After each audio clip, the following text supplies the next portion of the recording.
Hi everyone, welcome to our poster presentation on COVID-19 effects on antibiotic prescription rates in Medicaid patients.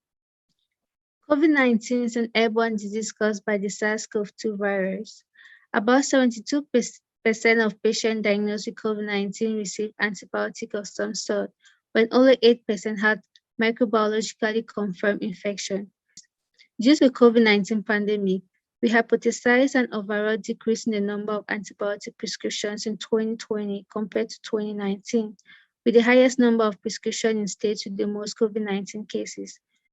So in our study, we found that in 2020, Medicaid patients in states with a higher average number of COVID-19 cases had more antibiotics filled than states with lower averages. Even though 2020 had more Medicaid enrollees than 2019, there was an overall 39.4% decrease in the total number of prescriptions per every 1,000 enrollees.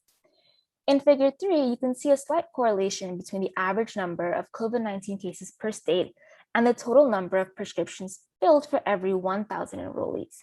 Per the correlation coefficient, we found that this was, in fact, a significant correlation for the total data points that we had.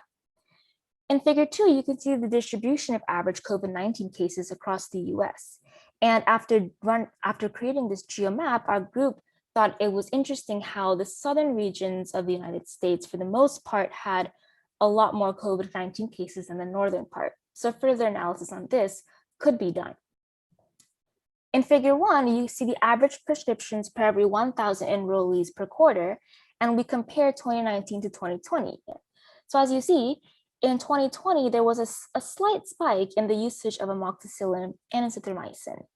And according to the WHO, azithromycin was recommended as a potential therapy for COVID-19, possibly explaining that slight spike.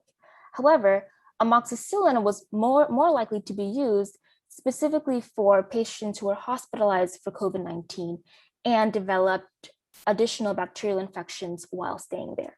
Many states adopted temporary policy changes through various Medicaid emergency authorities to expand the eligibility and/or streamline enrollment processes to connect individuals to coverage more quickly.